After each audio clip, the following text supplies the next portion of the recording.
ప్రభు అయిన యేసుక్రీస్తు నామములో ప్రియ ఫాలో క్రైస్ట్ వీక్షకులందరికీ కూడా ప్రభువును రక్షకుడైన యేసుక్రీస్తు నామములో వందనాలు తెలియజేస్తూ ఉన్నాను.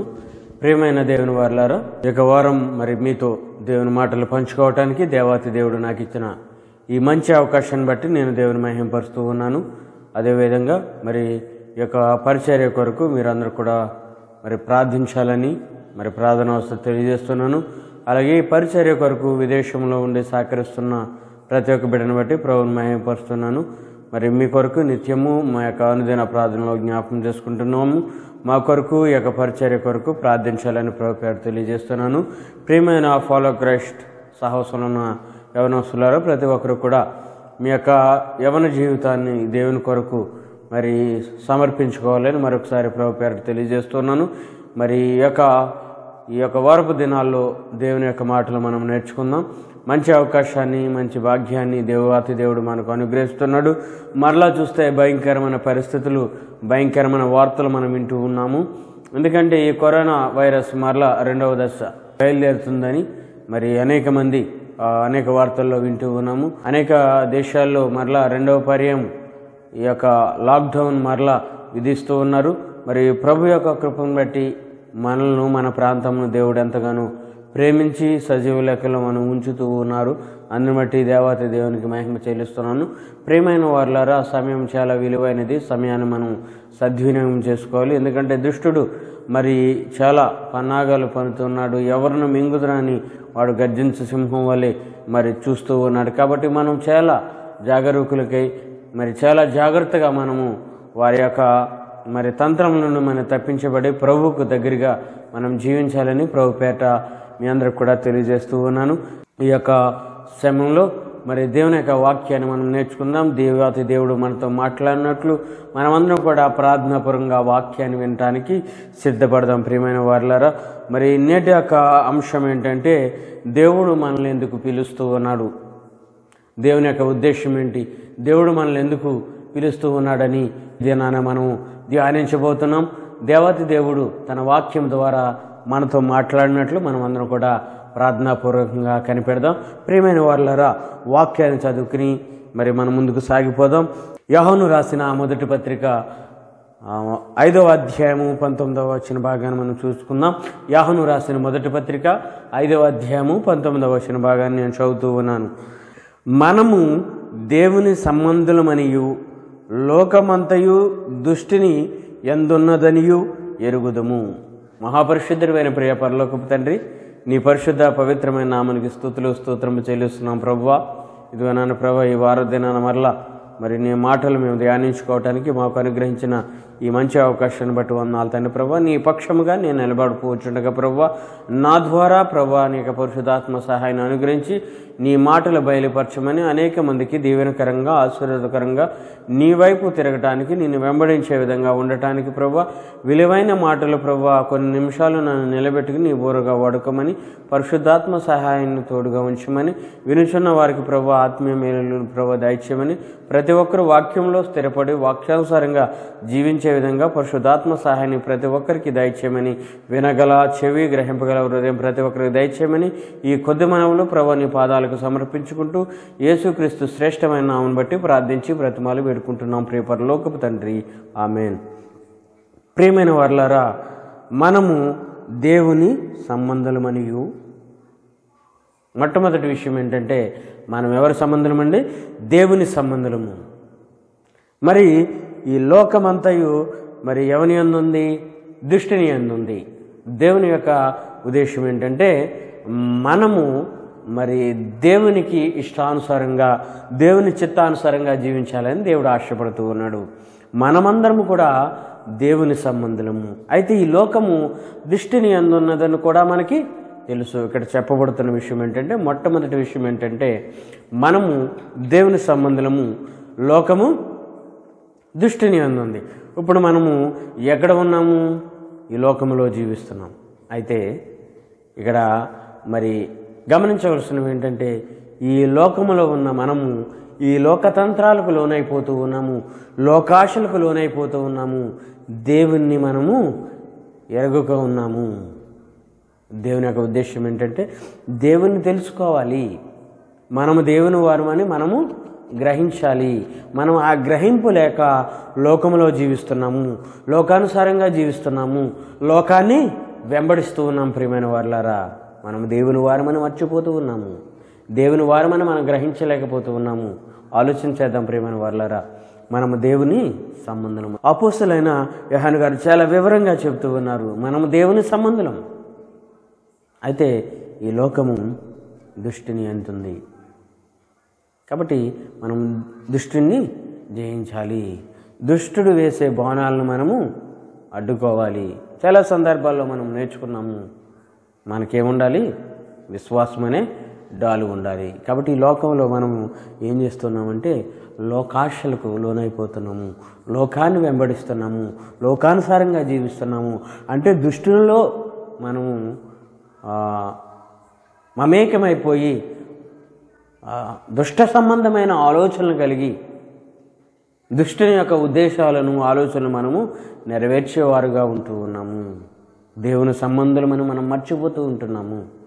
దేవుడు మనల్ని అనాది సంకల్పంలో మనం ఏర్పరచుకున్నాడన్న విషయాన్ని మనం మర్చిపోతూ ఉన్నాము. కాబట్టి ఈరోజు నిన్ను నన్ను కూడా దేవుడు పిలుస్తున్నాడు, మనము దేవుని సంబంధులము. ఒకవేళ ఎవరైనా దేవుని సంబంధులుగా ఉన్నవారు, ఎవరైనా దేవుని సంబంధులు కాదని ఒకవేళ లోకంలో జీవిస్తున్నారేమో, దేవుడు ఈ దినాన పిలుస్తున్నాడు. దేవాతి దేవుని యొక్క ఉద్దేశం ఏంటంటే దేవుని వారమని మనం గ్రహించాలి, దేవుని బిడ్డలు మనం ఈ దినాన మనము గ్రహించాలి. చూడండి, మరొక వాక్య భాగాన్ని చూద్దాం. ఎఫెసీయులకు రాసిన పత్రిక 6వ అధ్యాయము 12వ వచన భాగాన్ని చూద్దాం. ప్రియమైన వారులారా, మనం పోరాడున్నది శరీరులతో కాదు కానీ ప్రధానులతోనూ అధికారులతోనూ ప్రస్తుత అంధకార సంబంధులకు ఈ లోకనాథులతోనూ ఆకాశ మండలమందున్న ఎవరితోటి అండి? దురాత్మల సమూహముతోటి మనము పోరాటము. చూడండి ఎంత భయంకరమైన పోరాటంలో ఉన్నాము. ఈ లోక సంబంధమైన అధికారంతో పోరాడుతూ ఉన్నాం, అలాగే ఆకాశ మండలమందున్న దురాత్మలతోనూ మనం పోరాడుతున్నాము. చూడండి ఎందుకు ఈ విధంగా మనము పోరాడవలసి వస్తుందంటే దేవుని యొక్క చిత్తానికి మనము లోబడలేకపోతూ ఉన్నాము.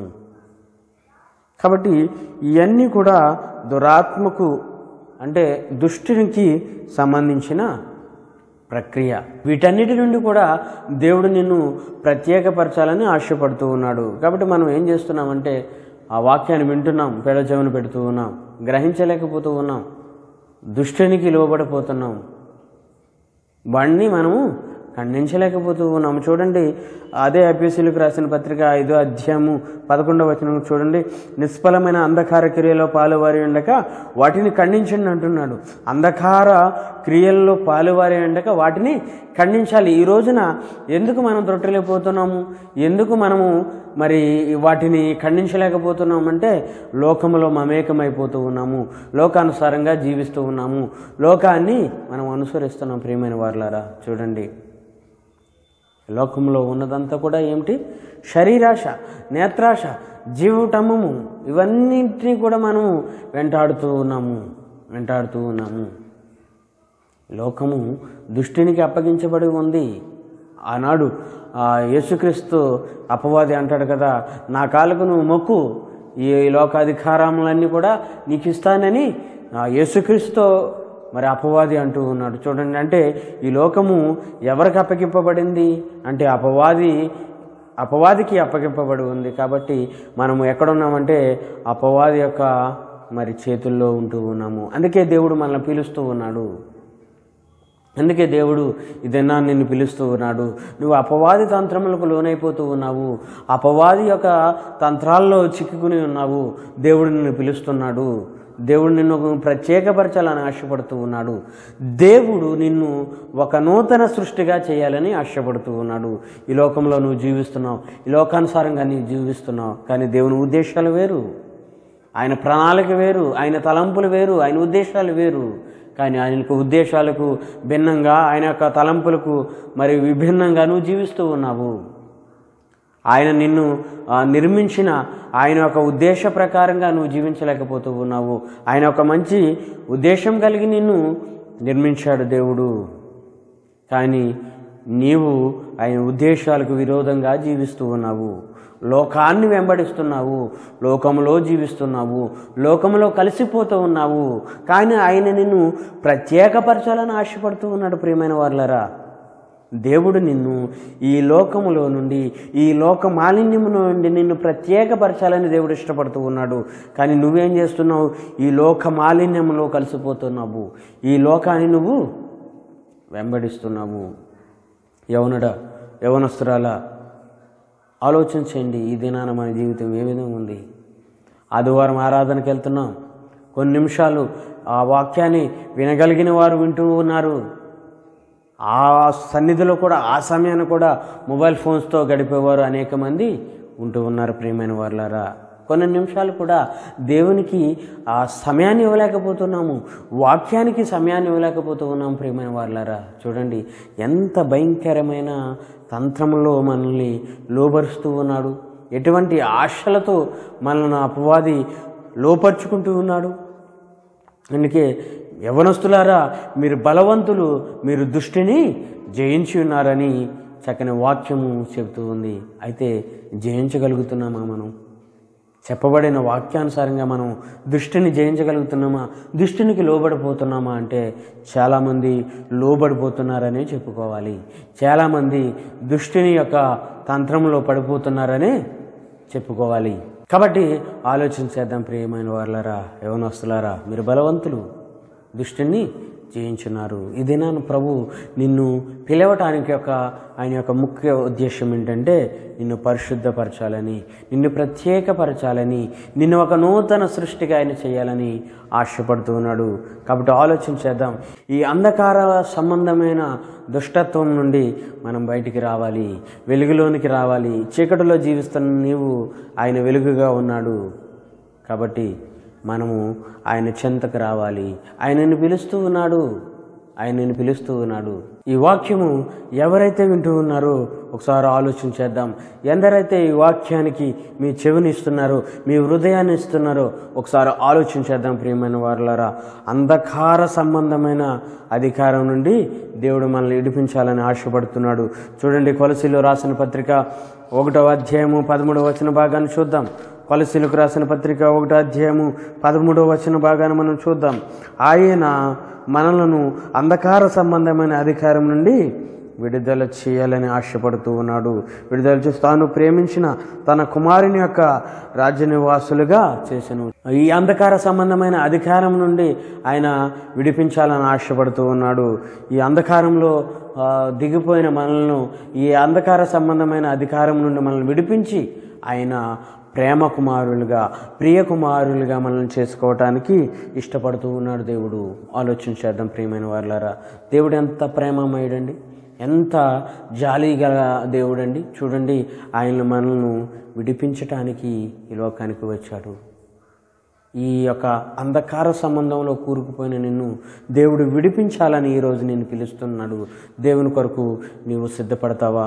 ఆయన పిలుపుకు నువ్వు లోబడతావా? ప్రియమైన వారులారా, ఆయన పిలుపుకు మనం లోబడదామా? ప్రియమైన వారులారా, ఒకసారి ఆలోచన చేయండి. ఆయన ఏమంటున్నాడు? ఈ అంధకార సంబంధమైన అధికారం నుండి నిన్ను విడిపించటానికి దేవాతి దేవుడు తన కుమారుణ్ణి పంపించాడు. నువ్వు ఇంకా అంధకారంలో ఉంటే ప్రభువు నీ కొరకు వచ్చాడు. ప్రభువు నీ కొరకు వచ్చి మరణించాడు. ఈ అంధకార సంబంధమైన చీకటి నుండి నిన్ను విడిపించడానికి తన ప్రాణాన్ని 2000 సంవత్సరాల క్రితమే 2000 సంవత్సరాల పూర్వమే ఆయన తన ప్రాణాన్ని పెట్టాడు. ప్రియమైన వారు ఆలోచించేద్దాం. దేవుడు ఎంత ప్రేమామయుడండి, ఎంత జాలిగల దేవుడండి. ఒకసారి ఆలోచించేద్దాం. చూడండి, దేవుడు గొప్పవాడు, ఆయన ఉన్నతుడు, అత్యున్నతుడు. ప్రియమైన వారులారా, మనం సమయాన్ని వ్యర్థం చేస్తూ ఉన్నాం, సమయాన్ని పాడు చేస్తూ ఉన్నాము. ఆయన నిన్ను పిలవటానికి మొదటి కారణం ఏంటంటే ఈ లోక అంధకారములో ఉన్న నిన్ను విడిపించటానికి దేవుడు నిన్ను పిలుస్తూ ఉన్నాడు. ఈ లోక అంధకారంలో నువ్వు మునిగిపోయి ఉన్నాయి కాబట్టి మొట్టమొదటి కారణం ఏంటంటే నిన్ను పిలుస్తూ ఉన్నాడు. ఈ అంధకారంలో నుండి నిన్ను పిలుస్తూ ఉన్నాడు. ఈ చీకటి బ్రతుకుని విడిచిపెట్టి ప్రభువు దగ్గరికి రమ్మని నిన్ను పిలుస్తూ ఉన్నాడు. ప్రియమైన సహోదరుడా, సహోదరి, ఈ అంధకార సంబంధమైన చీకటి నుండి నిన్ను విడిపించడానికి దేవుడు నీ కొరకు వచ్చాడు, నిన్ను పిలుస్తూ ఉన్నాడు. ఆయన ప్రేమామయుడు. మరొక వాక్య భాగాన్ని చూద్దాం. ఎఫెసీయులకు రాసిన పత్రిక ఇందాక చదువు. ప్రియమైన వారలారా, నిష్ఫలమైన అంధకార క్రియల్లో పాలువారై ఉండక వాటిని ఖండించమని చెబుతూ ఉన్నాడు. అదేవిధంగా మనం వాటిని ఖండించలేని స్థితిలో మనం ఉంటూ ఉన్నాము. యాకోబు రాసిన పత్రిక 4వ అధ్యాయము 4వ వచన భాగాన్ని చూద్దాం. ప్రియమైన వారలారా, చూడండి, ఈ లోక స్నేహము దేవునితో వైరమని మీరు ఎరుగురా. కాబట్టి ఎవడు ఈ లోకముతో స్నేహము చేయగోరునో వాడు దేవునికి శత్రువగును. చూడండి, ఈ లోక స్నేహము దేవునితో వైరం అంటండి. చూడండి, మరొకసారి చూద్దాం. దేవునితో వైరమని మీరు ఎరుగురా. ఈ లోకంతో స్నేహం చేస్తున్నావా? ఈ లోకానుసారంగా జీవిస్తున్నావా? ఈ లోక స్నేహం అంటండి దేవునితో వైరం అంటండి. ఈ లోకంతో స్నేహం చేస్తే నువ్వు దేవునితో స్నేహం చేయలేవు. ఈ లోకానుసారంగా జీవిస్తున్న నీవు దేవుని దగ్గరికి రాలేవు. అందుకే ఈ అంధకార సంబంధమైన అధికారం నుండి దేవుడు నిన్ను విడిపించడానికి తన ప్రాణాన్ని పెట్టాడు. ఈ లోక స్నేహము దేవునితో వైరము. కాబట్టి ఈ లోకాన్ని విడిచిపెట్టి ఒక ప్రత్యేకమైన వ్యక్తిగా నిన్ను దేవుడు నిర్మించాడు. ఈ లోకాన్ని విడిచిపెట్టాలని దేవుడు కోరుకుంటున్నాడు. ఈ లోక స్నేహాన్ని విడిచిపెట్టాలని ఆశపడుతున్నాడు. ఈ లోకంలో ఉన్న అంధకారం నుండి నిన్ను విడిపించడానికి ప్రభువు నిన్ను పిలుస్తున్నాడు. ప్రియమైన వారలారా, చూడండి, మరొక మాట చూద్దాం. కాబట్టి ఎవడు ఈ లోక స్నేహము చేయగోరునో వాడు దేవునికి శత్రువగును. ఈ లోకంతో మనము స్నేహం చేస్తే కనుక దేవునికి ఏమవుతామండి? శత్రువు అవుతాము. ఈ లోక స్నేహము దేవునితో వైరము. నీవు దేవునికి శత్రువుగా ఉండాలనుకుంటున్నావా? ఒకసారి ఆలోచన చేద్దాం. ఆయన నిజమైన స్నేహితుడు విడువక ప్రేమించును. కానీ నువ్వు ఎలా ఉంటున్నావు? శత్రువుగా ఉంటున్నావు. ఎందుకంటే ఆయన ప్రేమించలేకపోతున్నావు. ఎందుకంటే నువ్వు ఈ లోకాన్ని ఆశపడుతూ ఉన్నావు. ఈ లోక భోగాలను నువ్వు ఆశపడుతున్నావు. శరీరాశకు నువ్వు లోనవుతున్నావు. నేత్రాశకు నువ్వు లోనవుతున్నావు. జీవఢంబముకు నువ్వు లోనవుతున్నావు. ప్రియమైన వారలారా, ఈ లోక స్నేహము దేవునితో వైరము. కాబట్టి ఆలోచన చేద్దాం. ప్రియమైన వారలారా, ఎవడైతే ఈ లోకముతో స్నేహం చేస్తాడో వాడు దేవునికి శత్రువు అంటండి. ఆయన నిజమైన స్నేహితుడు. ఆయన నీ కొరకు ప్రాణం పెట్టాడు. ఆయన గొప్ప స్నేహితుడు. కాబట్టి ఆలోచన చేద్దాం. ప్రియమైన వారలారా, నువ్వు దేవునికి శత్రువుగా ఉండాలనుకుంటున్నావా? దేవునికి స్నేహితుడిగా ఉండాలనుకుంటున్నావా? ఆయన నిన్ను పిలుస్తూ ఉన్నాడు. ప్రియమైన వారలారా, ఆలోచన చేయండి. దేవుని కొరకు మనం జీవిద్దాం. దేవుని యొక్క ఉద్దేశాలను, దేవుని యొక్క ఆలోచనలు మనం నెరవేర్చేవారుగా ఉండాలి. దేవుని చిత్తాన్ని మనం జరిగించేవారంగా ఉండాలి. దేవుని వెంబడించేవారంగా ఉండాలి. మనం ఎలా ఉన్నామంటే కాపరి లేని గొర్రెల వలె ఉన్నాము. ఆయన నిజమైన కాపరి. తన మంద కొరకు ఆయన ప్రాణం పెడతాడండి. ఆయన గొప్ప కాపరి. కాబట్టి ఆయన గొర్రెలకు మంచి కాపరి, గొప్ప కాపరి, మంద కొరకు ప్రాణం పెట్టే గొప్ప కాపరండి. మత్తయి సువార్త 9వ అధ్యాయము 36వ వచనంలో ఉంటుంది. మనం ఎటువంటి స్థితిలో ఉన్నామంటే చెదరపోయిన గొర్రెల వలె ఉంటూ ఉన్నాము. కాబట్టి అందుకే దేవుడు మనల్ని పిలుస్తూ ఉన్నాడు ఒక మంచి కాపరిగా. ఆయన మనలందరూ కూడా సరి అయిన మార్గంలో నడిపించడానికి, పచ్చిక గల బీడుల దగ్గర నడిపించడానికి ఆయన ఇష్టపడుతూ ఉన్నాడు. మనందరినీ కూడా మరి చక్కనైన మార్గంలో నడిపించడానికి ఆయన ఆశపడుతూ ఉన్నాడు. మనందరినీ కూడా ఒక సమూహంగా చేయటానికి, మనందరినీ కూడా ఒక మార్గంలో, ఒక చక్కనైన మార్గంలో నడిపించడానికి ఆయన ఆశపడుతూ ఉన్నాడు. పచ్చిక గల బీళ్ళ వద్దకు మనల్ని నడిపించడానికి, ఎక్కడైతే ఆత్మీయ ఆహారం దొరుకుతుందో అక్కడ నడిపించడానికి ఒక మంచి కాపరిగా ఆయన మనల్ని నడిపించడానికి ఆశపడుతూ ఉన్నాడు. కాబట్టి ఆయన మనకు కాపరిగా ఉంటే మనకు మేత ఉంటుంది. అంటే మనం ఎలా ఉన్నామంటే ఈ లోకంలో ఆత్మీయ ఆహారం లేని పరిస్థితుల్లో ఉన్నాము. శరీర సంబంధమైన ఆహారం ఉండొచ్చు, వస్త్రాలు ఉండొచ్చు, కానీ మన విశ్వాస జీవితంలో మనం ఎలా ఉన్నామంటే ఆత్మీయ ఆహారం లేని పరిస్థితిలో ఉన్నాము. మన ఆత్మలు ఎలా ఉన్నాయంటే క్షీణించిపోతూ ఉన్నాయి. మనం ఆత్మీయంగా వృద్ధి చెందలేకపోతూ ఉన్నాము. మన ఆత్మీయ జీవితం కుంటిబారిపోయింది అని చెప్పడానికి ఎటువంటి సందేశం లేదు. కాబట్టి చెదరపోయిన గొర్రెల్లా ఉన్న మనల్ని కూడా ఒక మందగా చేయడానికి ఆయన ఇష్టపడుతూ ఉన్నాడు. ఆయన పిలుస్తూ ఉన్నాడు.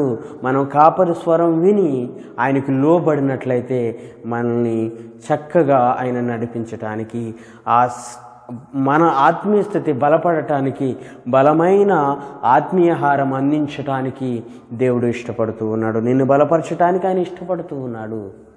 నిన్ను ఆయన నిత్యత్వానికి నడిపించటానికి ఆయన ఆశపడుతూ ఉన్నాడు. ప్రియమైన దేవుని బిడ్డ, ప్రియమైన సహోదరి సహోదరుడా, ఆలోచన చేద్దాం. ఈ యొక్క ఉదయకాల సమయంలో ప్రియమైన వారులారా ఆలోచన చేద్దాం. దేవుడు మనల్ని ఎందుకు పిలుస్తున్నాడంటే గొప్ప కాపరిగా ఆయన ఉంటున్నాడు. మనం ఆయన స్వరం వినాలి. ఆయన మన నిత్యత్వానికి నడిపించటానికి చక్కని ఒక మంచి కాపరిగా మనకి దేవుడు ఉంటూ ఉన్నాడు. కాపరి స్వరం మనం విన్నట్లయితే మనల్ని సర్వసత్యంలోనికి నడిపించడానికి ఆయన ఆశపడుతూ ఉన్నాడు. ప్రియమైన వారులారా చూడండి, ఆయన స్వరాన్ని మనం విన్నట్లయితే మన నిత్యత్వానికి నడిపించడానికి ఆయన ఇష్టపడుతూ ఉన్నాడు. అదేవిధంగా చూడండి, మొదటగా ఈ లోక అంధకారంలో నుండి మనం విడిపించడానికి దేవుడు పిలుస్తూ ఉన్నాడు. రెండవదిగా మరి మనల్ని ఆత్మీయంగా బలపరచడానికి, ఆత్మీయాహారాన్ని మనకు అందించడానికి దేవుడు మనల్ని పిలుస్తూ ఉన్నాడు. మూడవదిగా చూడండి, తన జ్ఞానాన్ని వ్యక్తపరచటానికి మనల్ని పిలుస్తూ ఉన్నాడు. చూడండి, మరొక మాటను చూద్దాం. దేవుడు తన జ్ఞానాన్ని వ్యక్తపరచుకోవటానికి దేవుడు మనల్ని పిలుస్తూ ఉన్నాడు. ఆయన అనంత జ్ఞాని. ఆయన శూన్యంలో సృష్టిని చేయగలిగిన గొప్ప దేవుడు. కాబట్టి దేవుడు మనల్ని చక్కనైన మార్గంలో నడిపించడానికి ఆశపడుతూ ఉన్నాడు. ప్రియమైన వారులారా చూడండి, మరొక మాటను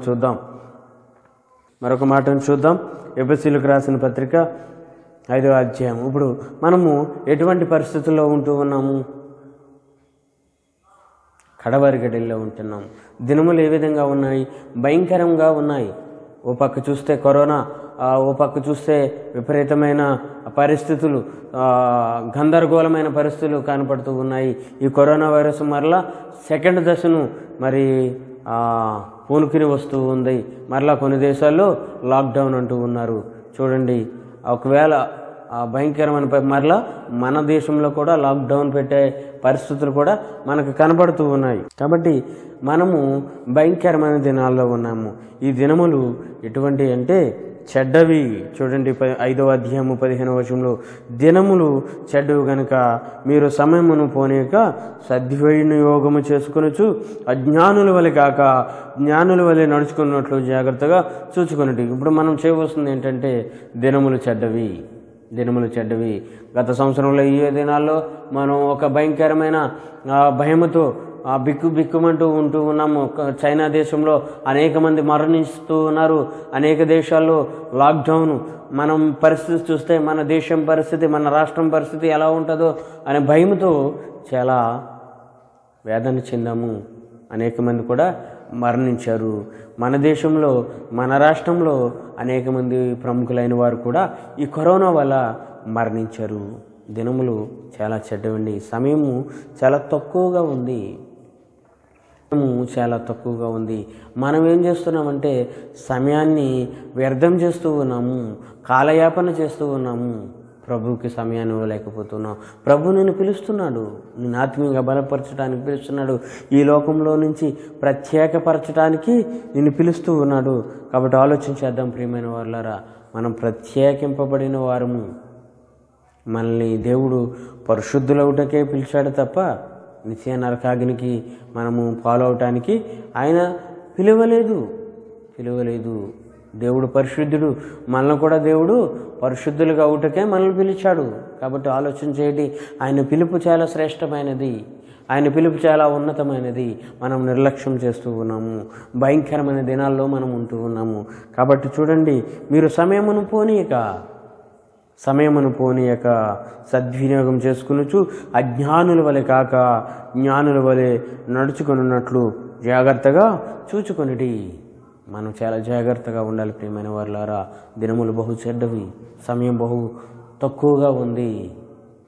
నేడు రేపు దేవుని రాకడ సంభవించవచ్చు.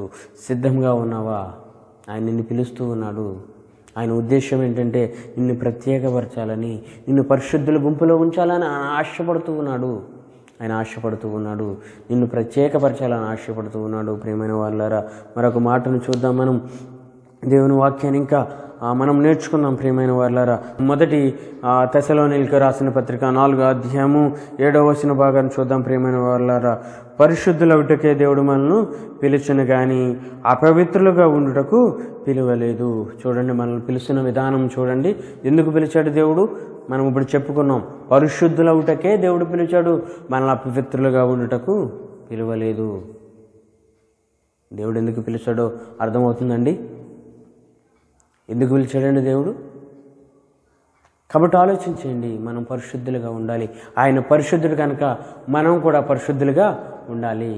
ఆయన పరిశుద్ధుడు, ఆయనలో ఏ పాపము లేదు. మనం కూడా పాపము లేని వారుగా జీవించాలి. పరలోకం వెళ్ళాలి, నిత్యత్వం వెళ్ళాలంటే మనలో ఏముండకూడదండి? పాపం ఉండకూడదు. ఆయన పాపము లేనివాడు, పరిశుద్ధుడు కనుక మనం కూడా పరిశుద్ధులుగా ఉండాలి.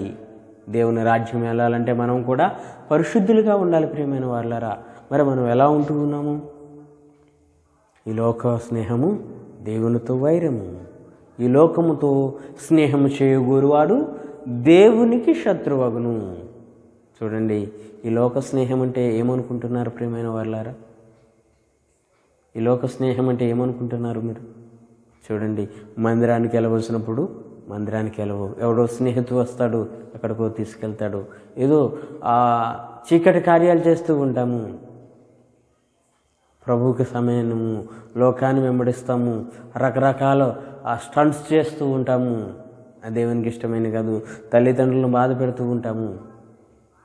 ముఖ్యంగా యవనస్తులు వారి ఇష్టానుసారంగా జీవిస్తూ ఉంటారు. తల్లిదండ్రులకు విధేయత చూపించుకోకుండా, తల్లిదండ్రుల మాట లెక్క చేయకోకుండా, పెద్దల మాట లెక్క చేయకోకుండా వారి ఇష్టానుసారంగా జీవిస్తూ ఉంటారు. దేవునికి బాధపరిచేవారుగా ఉంటారు, తల్లిదండ్రులను దుఃఖపరిచేవారుగా ఉంటారు. కాబట్టి ఆలోచించండి. లోక స్నేహము దేవునితో వైరము.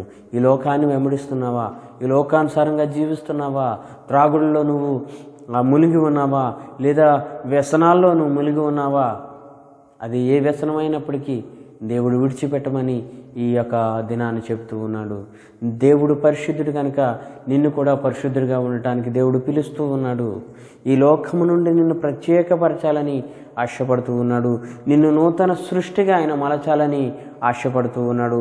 పాపపు ఊబిలో లేదా ఈ లోకములో నువ్వు మునిగిపోయావేమో, నిన్ను లేపటానికి, నిన్ను మార్చడానికి, నిన్ను ప్రత్యేకపరచటానికి దేవుడు ఇష్టపడుతూ ఉన్నాడు. ప్రియమైన సహోదరుడా, సహోదరి, ఆలోచించేయండి. ఒక్కసారి మీరు దేవుని కొరకు ఒక తీర్మానం చేసుకోండి. మన జీవితంలో అనేక దినములు, అనేక సంవత్సరములు గడిచిపోయినాయి. సమయము బహు కొంచెముగా ఉంది. దినములు చెడ్డవి కనుక సమయమును పోనీయక సద్వినియోగం చేసుకోమని దేవుని వాక్యము చెబుతుంది. ప్రియమైన సహోదరుడా, సహోదరి, అనేకమైన ప్రసంగాలు నువ్వు విని ఉండవచ్చు, అనేకమైన మీటింగ్స్కు నువ్వు వెళ్ళి ఉండవచ్చు, అనేకమైన వర్తమానములు నువ్వు విని ఉండవచ్చు. కానీ ఇదేనా ఒక్క నిమిషము ఆలోచన చేయ ప్రియమైన సహోదరుడా, సహోదరి. నీ జీవితంలో అనేకమైన దినములు గడిచిపోయినాయి, అనేకమైన సంవత్సరములు గడిచిపోయినాయి. నువ్వెవరమైనప్పటికీ కూడా ప్రభు ప్రేమమయుడు, ఆయన నిజమైన స్నేహితుడు విడువక ప్రేమించునని దేవుని వాక్యం చెబుతుంది. నిన్నెప్పుడు కూడా ప్రేమిస్తూనే ఉన్నాడు. నిన్నెప్పుడు కూడా ఆయన ప్రేమిస్తూనే ఉన్నాడు. ఆయన సిద్ధముగా ఉన్నాడు. అయితే నువ్వు చేయవలసిన పని ఏంటంటే, నీ చీకటిని, ఈ లోక స్నేహాన్ని, నీలో ఉన్న పాపాన్ని విడిచిపెట్టి ప్రభు దగ్గరికి రావాలి. ఒక టెంపుల్కి వెళ్ళినప్పుడు, మనం లోపలికి వెళ్ళేటప్పుడు చెప్పులు విడిచి వెళ్తాం. అంటే ఒక టెంపుల్కి వెళ్ళాలంటే చెప్పులతో వెళ్ళాలంటే వెళ్ళనివ్వరు. అంటే చెప్పులు అనేక ప్రాంతాల్లో తిరిగి వస్తూ ఉంటాం కాబట్టి కొంత మైలు పడి ఉంటాయి కాబట్టి కొన్ని తొక్కుతూ ఉంటాం కాబట్టి మనము ఆ చెప్పులు బయట విడిచి కాలుగడుకుని సాధారణంగా మందిరంలోకి వెళ్తూ ఉంటాము. చూడండి, మన శరీర విషయంలోనే అంత శ్రద్ధ వహిస్తూ ఉంటాము. ఎవరు కూడా ఒక పూజ చేయాలన్నా లేదా ఒక ప్రార్థన చేయాలన్నా మనము మలినమైన శరీరంతో చేయటానికి ఎవరు కూడా ఇష్టపడరు ఈ లోక సంబంధంగా చూసుకుంటే. కానీ మన దేవుడు పరిశుద్ధుడు. అన్నిటికంటే ముఖ్యంగా నీ హృదయాన్ని కడుక్కోవాలి. అన్నిటికంటే ముఖ్యంగా నీ హృదయాన్ని నువ్వు శుభ్రపరచుకోవాలి ప్రభువు దగ్గరికి రావాలంటే. ఈ లోక సంబంధమైన దేవాలయాలకు వెళ్ళినప్పుడు నువ్వు ఏ విధంగా అయితే చెప్పులు బయట విడిచిపెట్టి నీ కాలు గడికి నీ లోపలికి ప్రవేశిస్తావు, నా ప్రభువు దగ్గరికి రావాలంటే నువ్వు చేయవలసిన పని ఏంటో తెలుసా? నీ హృదయాన్ని కడగాలి. నీ హృదయంలో ఉన్న చీకటిని తీసివేయాలి. నీ హృదయంలో ఉన్న పాపాన్ని నువ్వు విడిచిపెట్టాలి. నా ప్రభు పరిశుద్ధుడు, ఆయన పరిశుద్ధుడు కనుక నీవును కూడా పరిశుద్ధుడిగా ఉండాలని ఆశపడుతూ ఉన్నాడు. పరిశుద్ధులవుటకే, మిమ్మల్ని పరిశుద్ధపరచాలని దేవుడు ఆశపడుతూ ఉన్నాడు. ఈ లోక మాలిన్యాన్ని విడిచిపెడదాం. ప్రియమైన సహోదరి సహోదరుడా, మనం దేవుని ఆరాధిద్దాం. దేవుని ఆత్మతో సత్యముతో మనం ఆరాధిద్దాం. పూర్ణ శక్తితో పూర్ణ బలముతో ఆయన ఆరాధిద్దాం. ప్రియమైన వారా, దేవునిలో ఎంతో సంతోషం ఉంది. నువ్వు అనుకునవచ్చు ఈ లోకంలో ఎంజాయ్మెంట్ ఉంది, ఈ లోకంలో ఎంతో సంతోషం ఉంది. నేను చేయాలన్న పని చేయగలుగుతున్నాను, నేను తాగాలనుకున్నది తాగగలుగుతున్నాను, నేను అనుకున్నది తినాలనుకుంటున్నాను, నేను చేయాలన్న పని స్వేచ్ఛగా చేయగలుగుతున్నాను. ప్రభువు దగ్గరికి వస్తే పాపము చేయటానికి అవకాశం లేదు కాబట్టి నువ్వు రావటానికి సంకోచిస్తున్నావు ప్రియమైన వార్దాడ. కానీ పాపం వలన వచ్చే జీతము మరణము. ఇవి ఒకవేళ నువ్వు కొన్ని దినాలు సంతోషపడవచ్చు, ఈ శరీరంతో ఉన్నప్పుడు నువ్వు సంతోషపడవచ్చు. కానీ ఈ శరీరంలో నుండి నీ ఆత్మ వెళ్ళిపోయినప్పుడు నీ ఆత్మకు ఉంది నిత్య నరకము. అది నిత్యము అగ్నిలో కాలవలసి ఉంది. అగ్ని ఆరదు, పురుగు చావదు. ప్రియమైన సహోదరుడా సహోదరి, నువ్వు అనుకునవచ్చు నేను ఎంజాయ్ చేస్తున్నాను, తిరగాలనుకున్న ప్లేస్కి నేను తిరగగలుగుతున్నాను, తినాలనుకున్న తిండి నేను తినాలనుకుంటున్నాను, తిరగాలన్న అమ్మాయితో నేను తిరగగలుగుతున్నాను, తిరగాలనుకున్న అబ్బాయితో నేను తిరగలుగుతున్నాను, ఎంజాయ్ చేస్తున్నానని నువ్వు అనుకుంటున్నావు. కానీ ఇది కొంతకాలమే, ఇది శాశ్వతమైనది కాదు. ప్రియమైన సహోదరుడా సహోదరి, ఇది శాశ్వతమైనది కాదు. 3 నెలల ముచ్చటే. చూడండి, అనేక మంది ఈ కరోనా వల్ల మరణించారు. వారి పరిస్థితి ఏంటి? ఎంతో ఎంతో ఎంతో ధనవంతులు, వైద్యం చేయించుకోగలిగిన ఆ ధనవంతులు సహితము మరణించారు. మరలా 2వ దశలోనికి ఈ కరోనా వైరస్ వస్తుంది. ఏమో రేపు మన పరిస్థితి ఏంటో తెలీదు, మన బ్రతుకేంటో తెలీదు. ప్రియమైన వాళ్ళారా, మన బ్రతుకు ఏమిటో మనకు తెలియదు, మన అంతం ఎలా ఉంటుందో మనకు తెలియదు, ఆయన రాకడెప్పుడో మనకు తెలియదు. కాబట్టి సిద్ధపడదాం ప్రియమైన వాళ్ళారా, సిద్ధపాటు కలిగి ఉన్నాం. నేడు రేపు ఆయన రాబోతూ ఉన్నాడు. ఇంకా ఎంతకాలం ఈ లోకంలో నువ్వు జీవిస్తున్నావు? ఇంకా ఎంతకాలం ఈ లోకంలో నువ్వు జీవిస్తావు? ప్రియమైన సహోదరుడా, ప్రభు కొరకు జీవిద్దాం. ప్రభువు నిన్ను పిలుస్తున్నాడు.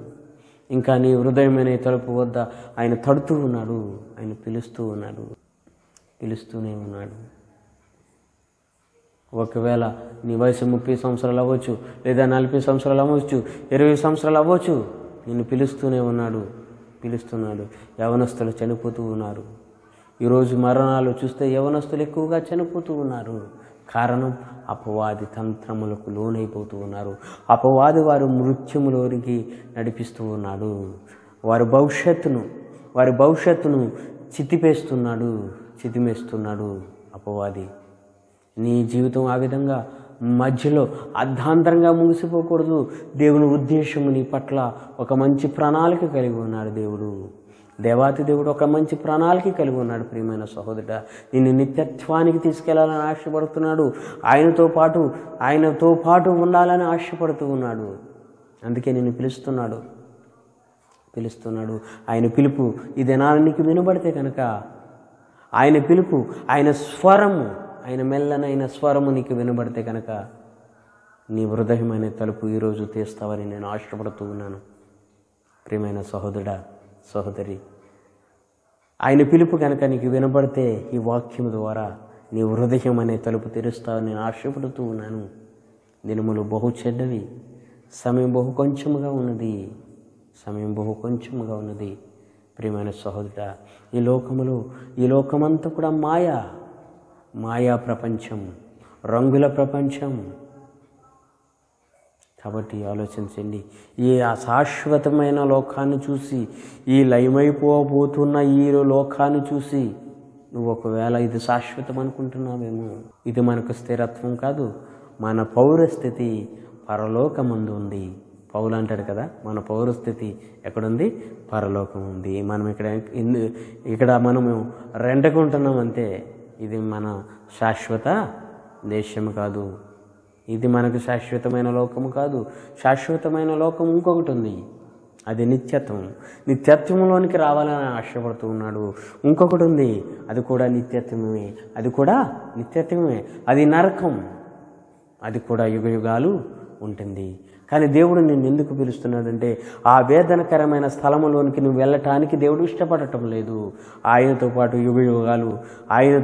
యుగయుగాలు సంతోషించాలని, ఆయన నిత్యము నువ్వు ఆరాధించాలని, ఆయన నిత్యము ఆయనను నువ్వు స్తుతించాలని ఆశపడుతూ ఉన్నాడు. దేవుని కొరకు మనం జీవిద్దాం. దేవుని ఉద్దేశాలను మనము ఎరిగి దేవుని వెంబడించే వారంగా ఉందాం. ఫాలో క్రైస్ట్ ఫెలోషిప్ ద్వారా వింటున్న ఈ వాక్యం ద్వారా ఎందరైతే దేవుని స్వరాన్ని వింటున్నారో, మీ హృదయం అనే తలుపు తీయటానికి ఇష్టపడుతున్నారని నేను అనుకుంటున్నాను. కాబట్టి మనమందరం కూడా క్రీస్తుని వెంబడించేవారిగా ఉండాలి. ఫాలో క్రైస్ట్ అంటే క్రీస్తుని వెంబడించేవారిగా ఉండాలి. ప్రియమైన వారులారా, అలా ఒకసారి మనం ఒక తీర్మానం చేసుకుందాం. నిన్ను ప్రత్యేకపరచడానికి దేవుడు పిలుస్తూ ఉన్నాడు. ఈ లోకంలో అనేక మార్లు ఇటువంటి వాక్యాలు విని ఒకవేళ పెడచెవిని పెట్టవేమో, ఇప్పుడైనా మరొక పర్యాయం దేవుడు నీతో మాట్లాడుతూ ఉన్నాడు.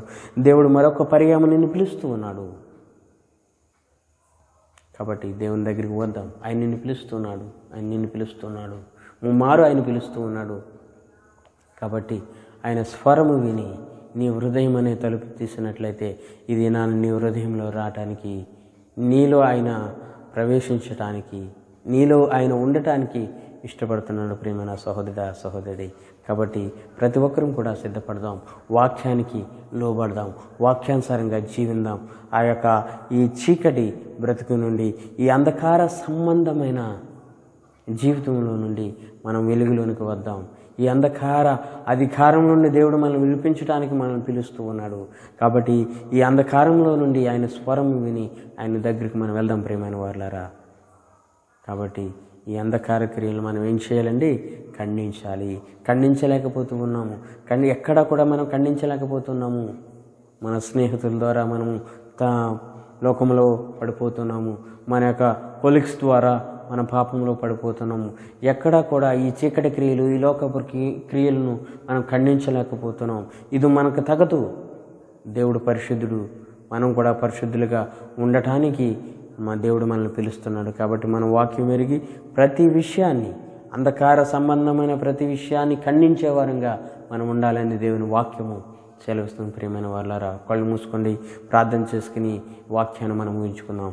ప్రియమైన సహోదరుడా, సహోదరి, మహాపరిశుద్ధుడైన ప్రియ పరలోకపు తండ్రి, నీ పరిశుద్ధ పవిత్రమైన నామమునకు స్తోత్రం చెల్లిస్తున్నాం తండ్రి. ప్రభువా, మమ్మల్ని ప్రభువా ఎందుకు ఏ యొక్క కారణం చేత పిలుస్తున్నావో ఈ దినాన ప్రభువా తెలుసుకోవడానికి మీరు ఇచ్చిన మంచి సమయాన్ని బట్టి వందనాలు తండ్రి. ప్రభువా, మమ్మల్ని ఈ యొక్క అంధకార అధికారం నుండి మమ్మల్ని పిలుస్తున్నావు తండ్రి. ప్రభువా, నిత్య నరకానికి పోకుండా ప్రభువా, నిత్య రాజ్యంలోనికి ప్రభువా మేము నిత్యము ఉండాలని ప్రభువా మమ్మల్ని పిలుస్తున్నావు తండ్రి. ప్రభువా, ఈ యొక్క శరీరాన్ని ప్రభా నిత్య నరకంలోనికి పోకుండా ప్రభా మాకు ఆత్మలు సర్వసత్యంలోనికి నడిపించడానికి మమ్మల్ని పిలుస్తున్నావు తండ్రి ప్రభా. ఈ వాక్యం ఎందరైతే వింటూ ఉన్నారో వారందరూ కూడా ఈ వాక్యానికి ప్రభువా వారి హృదయాలు తెరబడి నిన్ను ఆహ్వానించేవారుగా, నిన్ను ప్రభు వెంబడించేవారుగా ప్రభు ఉండటానికి సహాయం చేయమని అడుగుచున్నాం తండ్రి ప్రభా. ఈ సహవాసాన్ని దీవించండి. ఈ సహవాసాన్ని ప్రభా ప్రోత్సహిస్తున్న ప్రతి ఒక్క కుటుంబాన్ని మీరు దీవించండి ప్రభువా. ఈ సహవాసంలో ఉన్న ప్రతి ఒక్క బిడ్డని దీవించండి తండ్రి ప్రభా. ఈ సహవాసం ద్వారా ప్రభా మరి ప్రకటించబడుతున్న వాక్య సందేశాలు అనేక మందికి దీవెనకరంగా ఉండటానికి సహాయం చేయమని అడుగుచున్నాం తండ్రి ప్రభా. ఈ ఫాలో క్రైస్ట్ ఫెలోషిప్ సహవాసాన్ని నానాటికి ప్రభా విస్తరింప చేయమని, అనేక మంది యవనస్తులను ఈ వైపు నడిపించమని ప్రభా నిన్ను వెంబడించేవారుగా ఉండటానికి సహాయం చేయమని అడుగుచున్నాం తండ్రి ప్రభా. ఎందరైతే ఈ వాక్యాన్ని విని ప్రభా నీ కొరకు తీర్మానం కలిగి వారి హృదయంలోనికి నేను ఆహ్వానించడానికి సిద్ధపడుతున్నారో వారందరితో ప్రభా నీ వాక్యం ద్వారా మాట్లాడి ప్రభా వారిని సర్వసత్యంలోనికి నడిపించమని అడుగుతున్నాం తండ్రి ప్రభా. విన్న వాక్యాన్ని అపవాది ఎత్తుకుపోకుండానట్లు ప్రభా సహాయం చేయండి ప్రభా. 30 60 100 ప్రభు విన్న వాక్యాన్ని ప్రభు హృదయాలు పడి ఫలింప చేసినట్లు ప్రభువా అపవాది ఎత్తుకుపోకుండా ప్రభు నీ కంచి వేయమని, పరిశుద్ధాత్మ సహాయాన్ని అందరికీ తోడుగా ఉంచమని, ఈ యొక్క సహవాసాన్ని ప్రభు ప్రోత్సహిస్తున్న ప్రతి ఒక్క బిడ్డను ప్రతి ఒక్క కుటుంబాన్ని మీరు ప్రత్యేకమైన రీతిలో మీరు ఆశీర్వదించి దీవించమని, ఈ సహవాసాన్ని నానాటికి అభివృద్ధిపరచమని, అన్ని విషయాల్లో మహిమ ఘనత ప్రభావాలు నీకే ఆరోపించుకుంటూ యేసుక్రీస్తు శ్రేష్టమైన నామను బట్టి ప్రార్థించి బ్రతిమాలు వేడుకుంటున్నాం ప్రియ పరలోకపు తండ్రి. ఆమేన్ ఆమేన్ ఆమేన్. అందరికీ వందనాలండి. Thank you all. God bless you. Follow Christ fellowship YouTube channel ద్వారా ప్రసారం అవుతున్న ఈ వాక్య సందేశాలు మీకు ఆశీర్వాదకరంగా ఉండినట్లయితే అనేక మందికి షేర్ చేయండి, లైక్ చేయండి, కామెంట్ చేయండి. మీ యొక్క ఉద్దేశాలను, మీ యొక్క అభిప్రాయాలను కామెంట్ రూపంలో మాకు తెలియజేయండి. ఈ పరిచర్య కొరకు మీ యొక్క అనుదిన ప్రార్థనలో జ్ఞాపకం చేసుకోవాలని మరొకసారి ప్రభు పేరు తెలియజేస్తున్నాను. Thank you all. God bless you all. Thank you. అందరికీ వందనాలు.